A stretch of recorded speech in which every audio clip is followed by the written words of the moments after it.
Warasuluhu la nabiyya ba'dah. Allahumma salli wa sallim ala sayyidina Muhammadin wa ala alihi wa sahbihi ajma'in. Amma ba'd.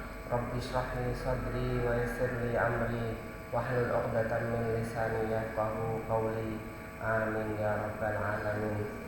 Ingkang minulya para alim, para ulama, para sesepuh, sini sepuh wabil khusus dumateng jamaah salat subuh Masjid Al-Halimi rahimakumullah, para asatidz Pondok Pesantren Al-Halimi ingkang kula hormati serta adik-adik yang saya banggakan, santri Pondok Pesantren Al-Halimi, saha ibu-ibu ingkang sami rawuh sampun rawuh Masjid Al-Halimi, mugi-mugi panjenengan sehat walafiat. Amin ya rabbal alamin.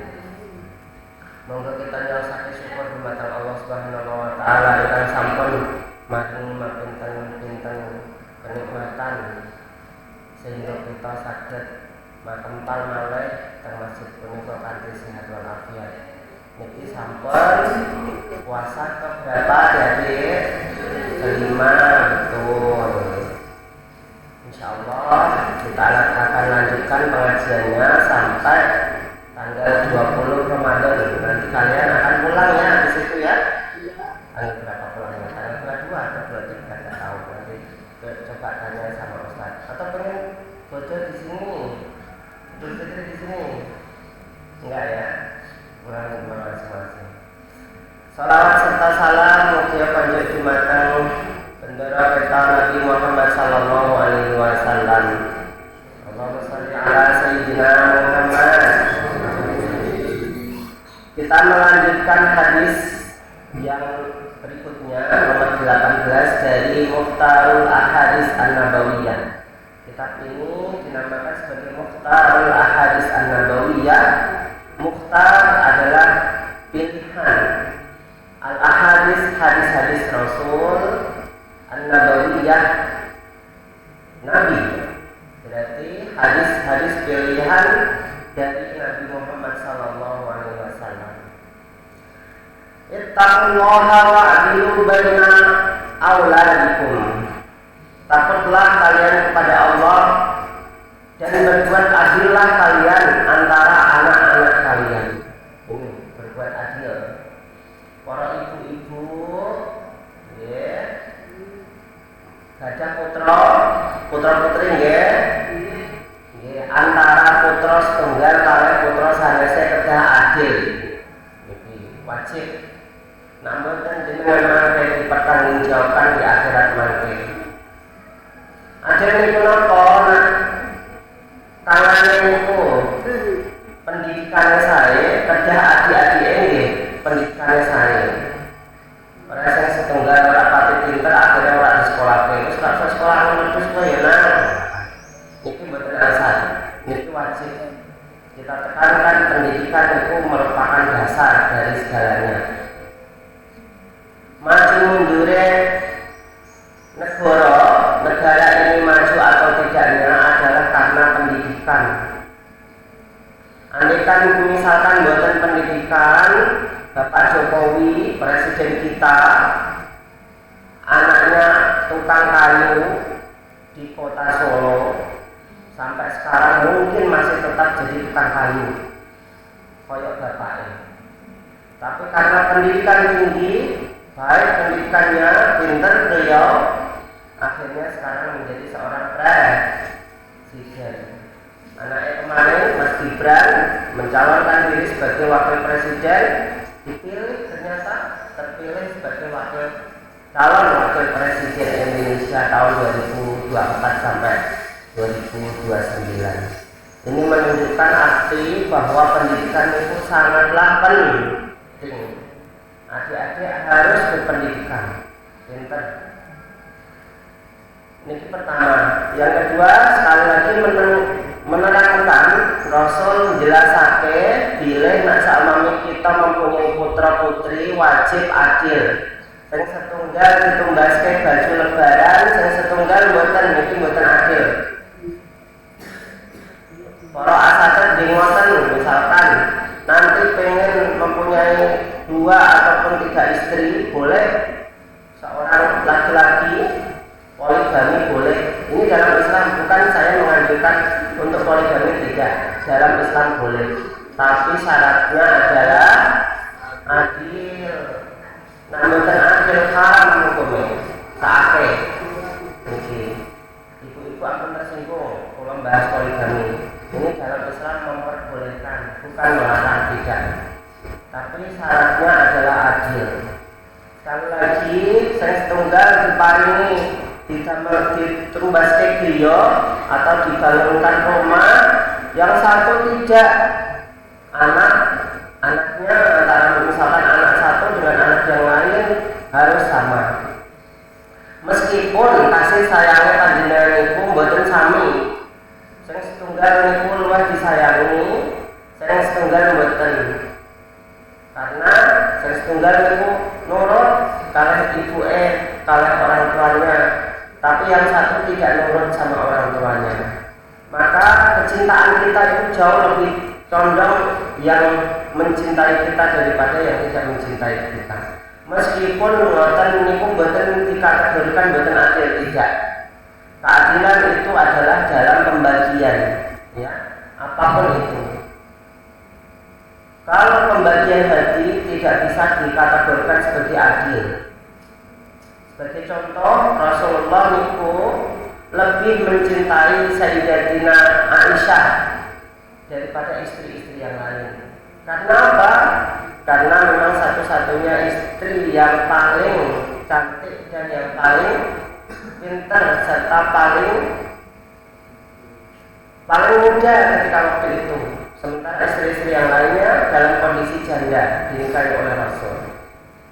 Nah, ini menunjukkan arti kecintaan beliau itu lebih dalam daripada istri-istri yang lain.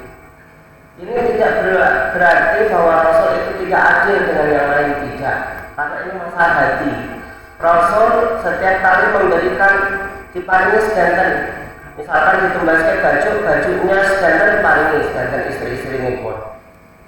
Tapi masalah hati ini tidak bisa kita samakan satu sama lain, tidak bisa. Anak kita yang satu lebih bandel, nomor kalah misalkan, lebih bandel daripada kangannya ngurutan. Nah, bapak anak dua dana ojo tumbas bulanan sek, dia bapak sing setunggal, masya Allah, orang bulanan langsung nuangis teng pasar misalkan. Orang belum balik nak bermain, orang ditumbas gulung. Wah, yang seperti itu ada. Jangan seperti itu ya. Itu anak kecil ya. Kalian sudah besar sekarang, sudah masanya pendidikan ini ya. Jangan seperti itu. Harus nurut kepada orang tua. Nah, ini. Maka antara satu sama yang lain ini berbeda. Kecintaan kita antara satu sama lain berbeda. Sekali lagi masalah hati ini bukan dikategorikan sebagai keadilan, tidak. Tapi masalah pembagian, nah itu yang dikategorikan sebagai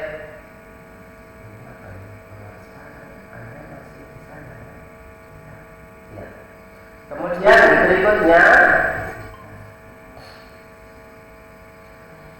adalah ittaqi da'watal mazlum. Takutlah kalian dari doanya orang-orang yang terzalimi. Fa innaha laisa bainaha wa bainallahi hijabun. Karena sesungguhnya doanya orang-orang yang terzalimi itu, antara doanya orang terzalimi serta antara Allah tidak ada penghalang. Penghalangnya itu tidak ada. Orang yang terzalimi itu doanya diijabahi oleh Allah. Sinten kemawon pasti akan diijabahi oleh Allah. Makanya hati-hati, jangan sampai menyakiti hati orang lain. Niki. andai kan kita mboten salah, kecuali kalau misalkan piyambake sing awalnya salah nggih, kecuali wonten benten. Niki perumpamaan kados dene seperti halnya orang-orang Palestina yang sekarang terzalimi. Palestina niku sakniki wonten sekitar pendudukipun sekitar 5 juta jiwa.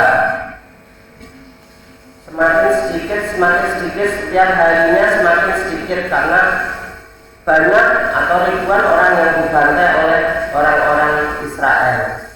Israel datang ke tanah Palestina pada tahun 1947, 2 tahun setelah negeri kita merdeka.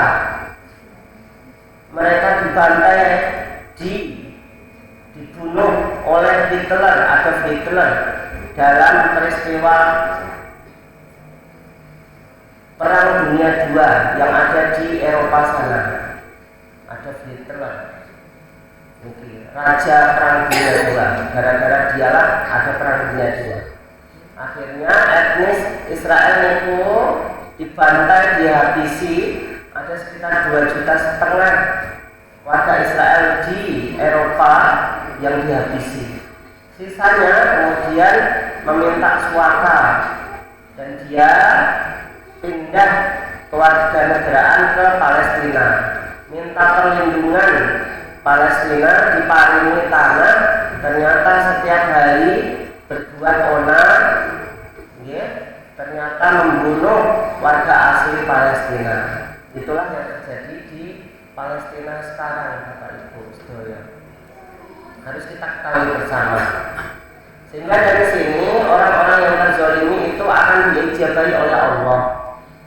Lupa, meskipun dia diijabahi sekarang kok orang-orang Palestina belum merdeka.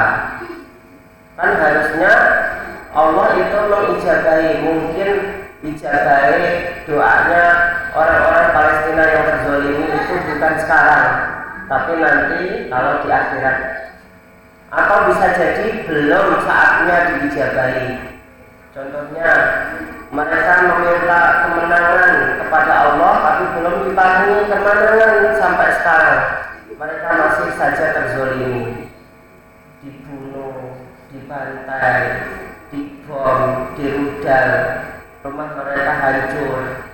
Mereka harus tinggal di pengungsian-pengungsian, setiap hari kedinginan, tanpa makanan, tanpa buka, tanpa sahur yang memadai. Inilah yang terjadi pada saudara-saudara kita yang ada di jalur Gaza. Sehingga nanti suatu ketika nanti akan ada perang, kata Rasul, perang besar, di mana orang-orang Israel waktu itu akan mati, kalah mereka dalam perang besar tersebut antara orang Israel dan orang Muslim. Negara-negara Muslim bersatu padu untuk menghancurkan orang-orang Israel sampai mereka terdesak dan mengatakan, batu-batu besar mengatakan, di balik punggung batu saya, di balik punggungku, batu itu mengatakan seperti itu, ada orang Israel, maka bunuhlah. Inilah yang dikatakan oleh Rasul dalam salah satu hadisnya. Suatu ketika nanti akan ada peperangan besar antara Muslim dengan orang-orang Israel, tapi bukan sekarang. Insya Allah nanti akan diijabahi. Semanten ugi pilih tiang-tiang engkang terzalimi, dari tetangga-tetangga kita. Jadi ibu-ibu harus hati-hati. Gadah nopo kemawon ingkang sae kalih tetanggane, ampun zalimi tetanggane. Misalkan akses tetanggane niku lewate tanah kita, maka paringilah akses keluar. Ampun sampai tembok kita ditinggikan sampai mereka tidak bisa lewat. Ini ada kasus yang seperti ini. Meskipun sah kemauan, misalkan kita tutup akses tetangga kita, itu boleh-boleh saja, karena ini adalah secara hukum Indonesia, undang-undang kita itu boleh, karena itu adalah milik kita, tanah milik kita. Tapi secara undang-undang Allah boleh mboten angsal mboten nutup akses tanggane. Mboten angsal haram hukume.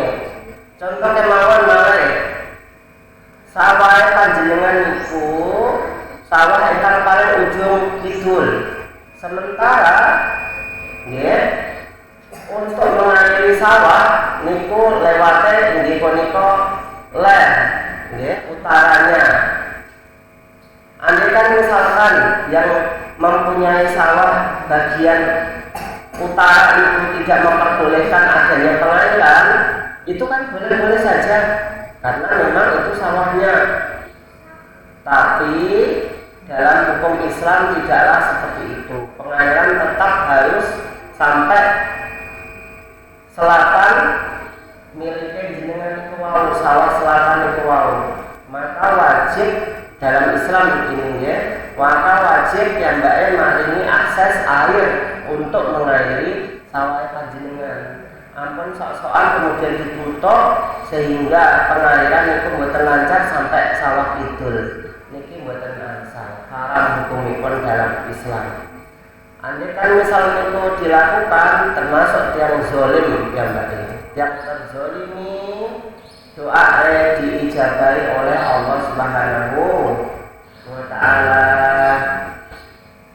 Kemudian ittaqil maharima takun a'badan nas, takutlah kalian dari saudara-saudara kalian, maka kalian akan menjadi orang yang paling ibadah dari manusia. Warda bima qasamallahu laka takun abnan nas, ridolah kalian dari apa yang telah diberikan kepada kalian, maka kalian akan menjadi orang yang paling kaya di antara manusia. Wa ahsin ila jarika takun mu'minan, dan perbaikilah akhlak kalian terhadap tetangga kalian, kalian akan menjadi orang yang mukmin. Wa ahib linnasi ma tuhib linafsika, cintailah manusia seperti halnya kalian mencintai diri kalian. Takun musliman, maka kalian akan menjadi seorang yang muslim. Wala taksirud dhahika, jangan kalian perbanyak tertawa.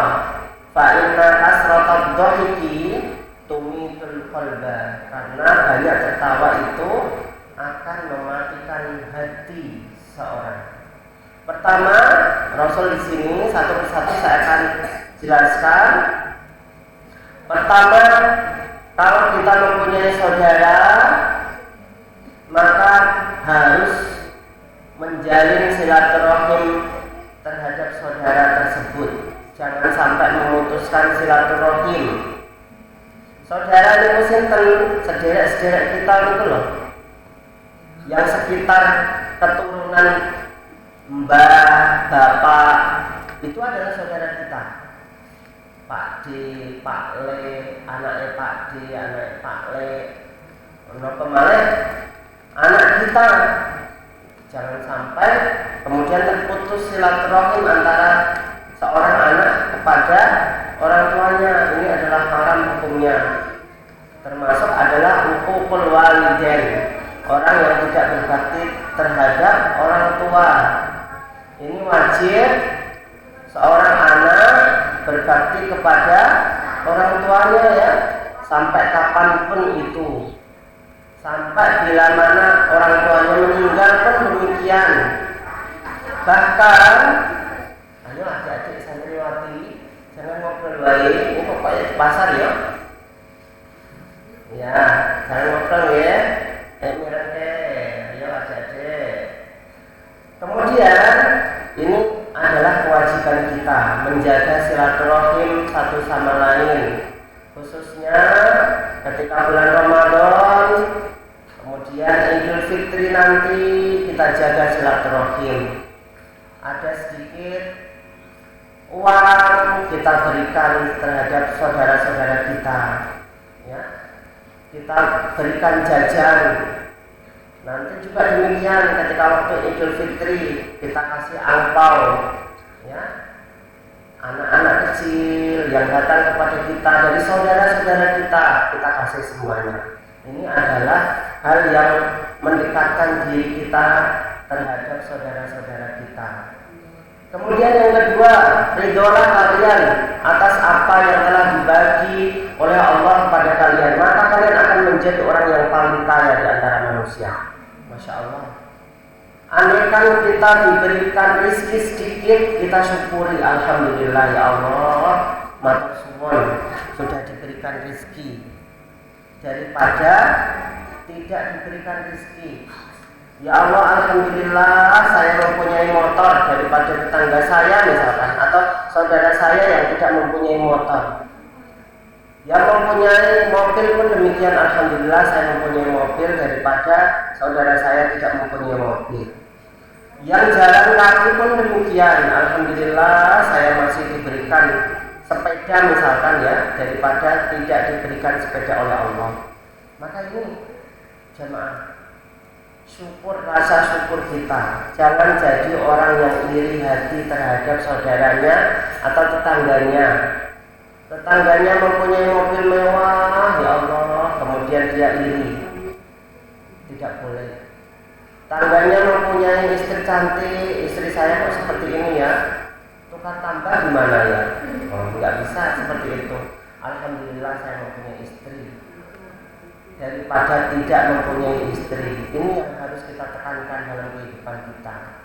Jangan ada rasa iri. Iri itu adalah penyakit hati, tambahnya susah ibu-ibu.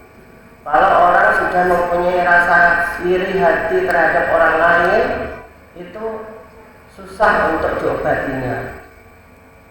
Tambahnya hati niku wadawa qalbi sittaton fatilawaton. Tombol hati niku wonten 6, salah setunggalipun inggih punika termasuk ngaji kados ngeten iki. Nggih, agar hati kita itu lembut, agar melihat orang lain tidak iri, tidak ingin memiliki harta orang lain, tidak ingin memiliki apa yang dia miliki, tidak. Kita cukup dengan apa yang telah diberikan oleh Allah Subhanahu wa ta'ala kepada kita. Maka itulah orang yang kaya. Orang kaya bukanlah orang yang mempunyai banyak kekayaan, tidak. Mobilnya mewah-mewah, tidak. Omahe makrong-makrong boten. Tapi orang yang kaya adalah al-ghina, kata Rasul dalam hadisnya yang lain, ghina nafas. Kekayaan itu letaknya ada di mana? Di hati kita. Kalau hati kita sudah cukup dengan kekayaan ini, maka itulah orang yang paling kaya. Orang asatid mempunyai motor saja, alhamdulillah, belum mempunyai istri. Ini adalah orang yang kaya. Tapi lihat orang yang pejabat-pejabat di sana, dia sudah mempunyai kekayaan yang luar biasa. Gajinya mawon 45 juta dalam sebulan. DPRD, Masya Allah, mobil dinas ingkang kinis, saged damel ngilo niku mobil, saking kinclonge mobil. Tapi mobil dinas, rumah juga sudah disediakan oleh negara, rumah dinas, fasilitas lengkap semuanya. Tapi kenapa mereka tetap dalam kondisi pengen memiliki harta orang lain? Ini adalah orang yang tidak kaya. Ini adalah menunjukkan bahwa dia adalah orang yang fakir. Fakir hatinya itu ya tidaklah merasa cukup terhadap apa yang telah dimiliki olehnya. Harus seperti itu. Kita harus syukur dengan apa yang telah diberikan oleh Allah kepada kita. Alhamdulillah. Wa ahsin ila jarika, kalian harus berbuat baik terhadap tetanggamu. Man kana yu'minu billah, dalam hadis yang lain, barang siapa beriman kepada Allah dan hari akhir, hendaklah dia memuliakan tetangganya. Dalam hadis yang lain juga demikian, bahwa kalau kalian itu masak skala tinggi, maka jangan sampai lupa tetangganya, harus kasih kuah kepada tetangganya. Ini adalah perintah Rasul Shallallahu Alaihi Wasallam kepada kita. Ya, tetangga itu yang paling utama. Terus tetangga itu siapa Pak? 40 rumah ke depan, ke samping, ke belakang, itu merupakan tetangga kita. 40 rumah. Kalau memang tidak cukup, ya, kita ngasih berkat, mboten cekap, sak cekap-cekape mawon, paling cedak itu sinten. Ya, yang lebih dekat dari kita itu siapa? Itulah tetangga kita. Kalau misalkan lebih jauh lagi tidak cukup uang yang kita miliki atau berkat yang kita bagi, maka tidak perlu harus dipaksakan, ya. Maka ini merupakan orang yang baik terhadap tetangga. Kemudian wa ahibbin nas ma tuhibbu li nafsika, cintailah orang lain sebagaimana kalian mencintai diri kalian. Dalam sebuah hadis lain dikatakan Rasul Shallallahu Alaihi Wasallam mengibaratkan kita sebagai seorang muslim, antara muslim satu dengan muslim yang lain seperti halnya al-mu'min lil mu'min kal bunyan yashudduhu ba'duhu ba'dan. Muslim satu yang lain dengan yang lain seperti halnya, perumpamaan seperti halnya rumah. Di situ ada atapnya, di situ ada lantai bawahnya, di situ ada WC-nya, di situ ada dapurnya, dan lain sebagainya. Gambaran kita itu seperti itu, Bapak Ibu sekalian. Artinya apa? Kalau gambaran itu ada yang menjadi atap, berarti ibarat atap itu seakan-akan adalah pemimpin di antara kaum tersebut. Ada yang menjadi lantai bawah, ada yang menjadi dasar, ada yang menjadi WC. Otomatis yang jadi atap tidak boleh angkuh, tidak boleh sombong, tidak boleh menghina yang lebih rendah daripada dirinya. Ini hanya perumpamaan di dunia. Bisa jadi bahwa Allah itu tidak mengukur karena kekayaan kita, tidak karena jabatan kita, tidak, tapi mengukurnya Allah adalah karena ketakwaan kita. Karena kedekatan kita kepada Allah, inilah ukuran Allah nanti di akhirat. Tidaklah yang paling mulia di antara kita yang mempunyai jabatan yang lebih tinggi, tidak. Ketua masjid misalkan, yang paling mulia tidak, ya, dosen misalkan, tidak seperti itu. Bisa jadi Mbah Kus ini lebih mulia daripada saya di mata Allah Subhanahu wa Ta'ala, karena ketakwaan beliau itu lebih tinggi daripada ketakwaan saya, misalkan seperti itu. Maka ini tidak boleh kita sombong antara satu sama lain. Mencintai manusia sebagaimana kita mencintai diri kita. Andaikan misalkan kita mempunyai tetangga itu kekurangan, ya, buatan sakit masak sampai, maka kita cepat-cepat maringi. Jangan sampai dia kemudian menjadi orang kafir, ya, gara-gara tidak mempunyai harta, tidak bisa kerja, akhirnya segalanya dijual, sampai keimanan pun dijual, nauzubillah. Tidak bisa ini. Maka kita harus cepat-cepat sebagai seorang tetangga memberikan apa yang bisa kita berikan kepadanya. Ini jemaah. Berikutnya, jangan kalian perbanyak tertawa yang ada guyune, ya. Jangan terlalu berlebih-lebihan sampai dulu kok laka-laka. Wah, misalkan guyune Soiman, jenengan ngertos ibu. Soiman ngertos ya? Masya Allah, wong itu enak guyu sampai mualak ngoten kuat. Masya Allah, ono lalat ngoten langsung klebu. Ya. Jangan kan lalat cecek ya. Itu bisa masuk itu. Jangan sampai kita tertawa seperti itu. Terus tertawanya Rasulullah itu kayak gimana? Tersenyum, beliau itu hanya tersenyum, bahagia, ya, senang, beliau itu tersenyum sampai terlihat giginya. Tidak pernah kemudian Rasul itu sampai tertawa, sampai malam, itu nggak pernah.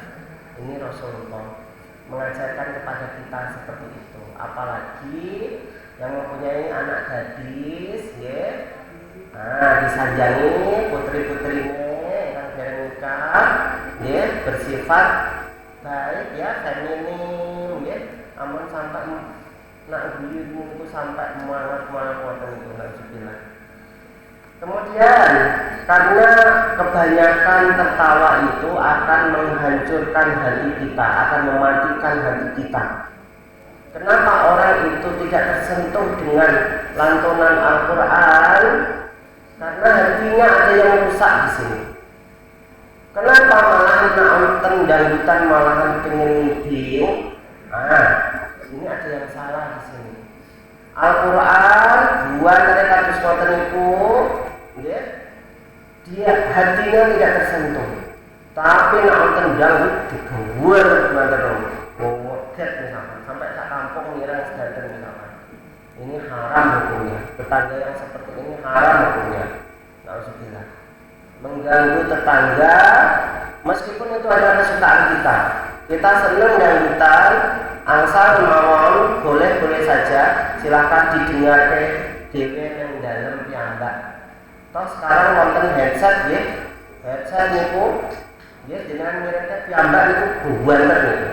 Meskipun orang lain itu tidak mendengarnya, ya, tapi kita yang mendengarkannya. Jangan sampai mengganggu tetangga gara-gara kesukaan kita. Seneng ganggu dibawa ke salonnya sampai gawat di pengajian ya, gawat ini 10 misalnya, dinyalakan sedanten, dangding sampai kalau kampung ngira sedanten, itu haram hukumnya. Tidak boleh seperti itu. Orang yang seperti ini tidak mau mendengarkan orang lain, tidak mau tahu. Orang yang seperti ini biasanya hatinya pun mati. Nauzubillah. Jangan sampai hati kita mati. Wa inna minal hijarati lama yatafajjaru minhul anhar. Jenengan kersa hijarah itu Pak, batu.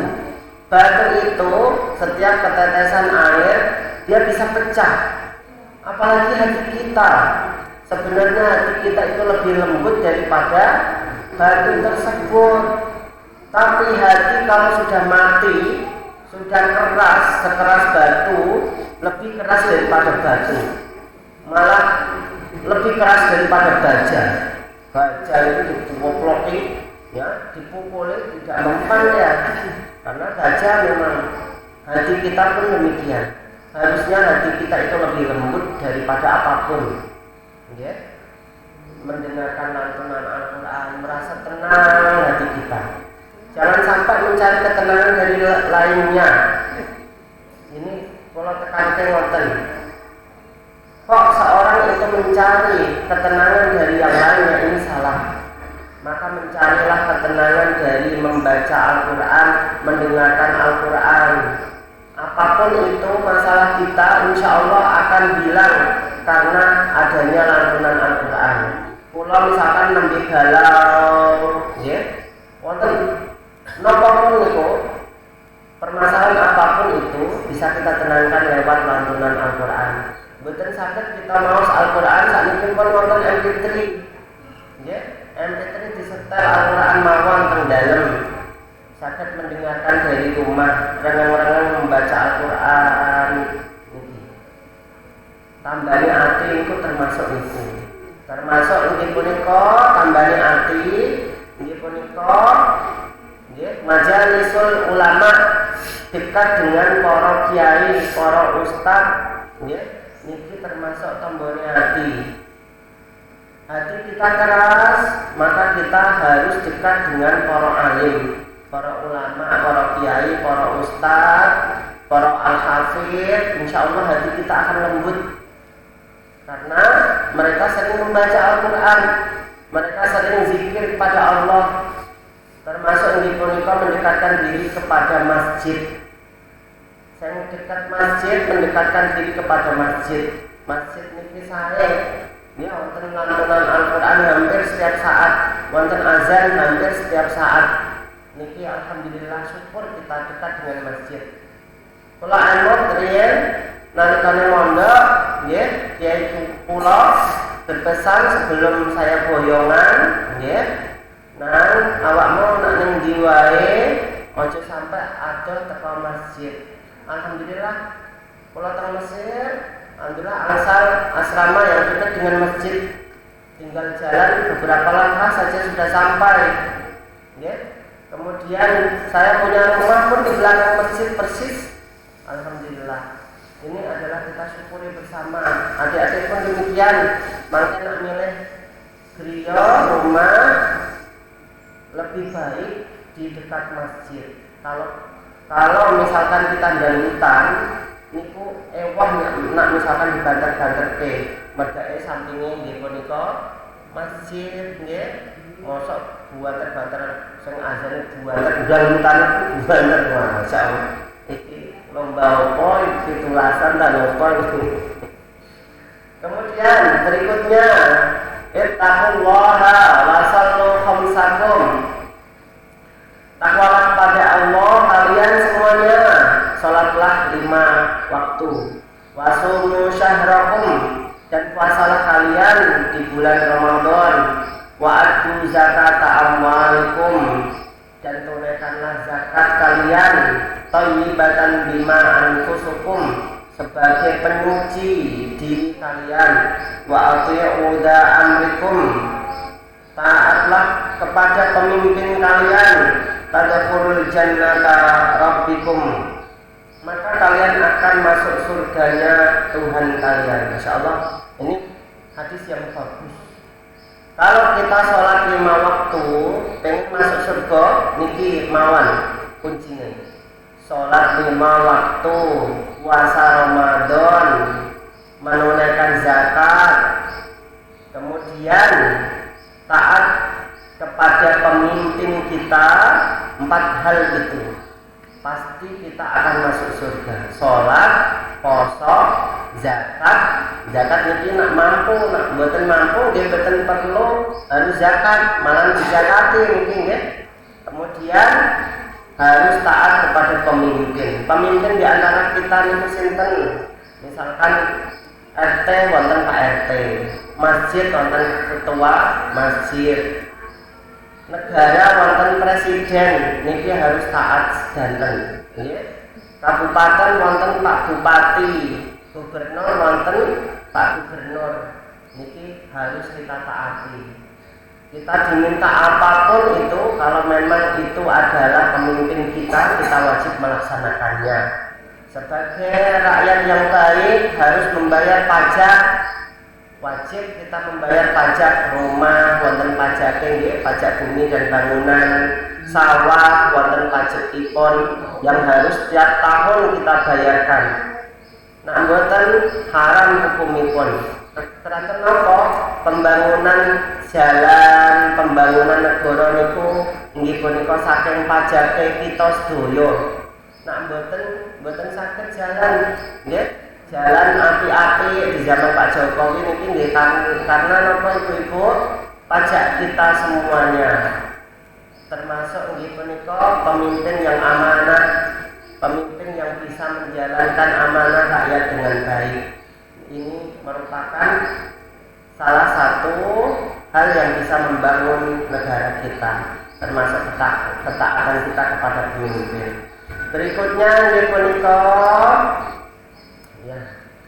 Ittaqul zulma fa inna zulma zulumatun yaumal qiyamah. Takutlah kepada kezaliman, karena kezaliman itu merupakan keburukan di akhirat nanti. Ya, zulumat peteng, apa gelap, kegelapan di hari kiamat.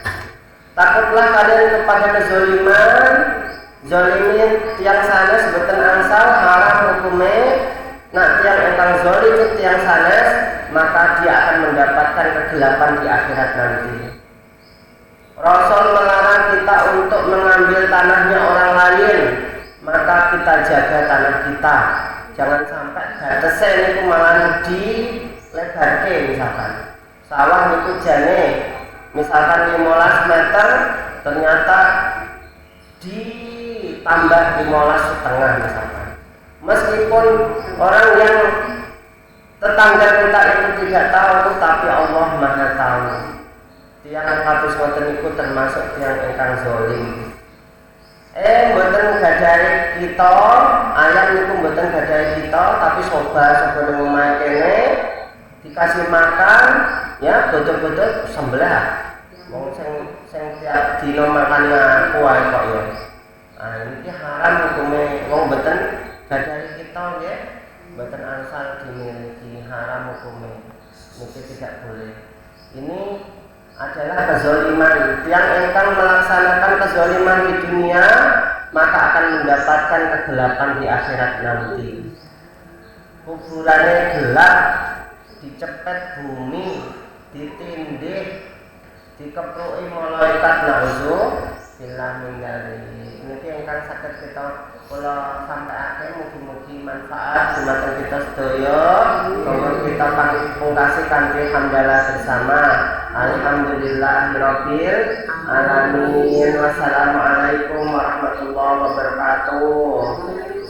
Atur suwun ingkang sampun sami gabung teng grup nggih teng Google Meet nggih. Pak Muhammad Arif ini bapaknya siapa ini? Kemudian sama mahasiswa saya Aprilia dan lain sebagainya. Terima kasih. Wassalamualaikum warahmatullahi wabarakatuh.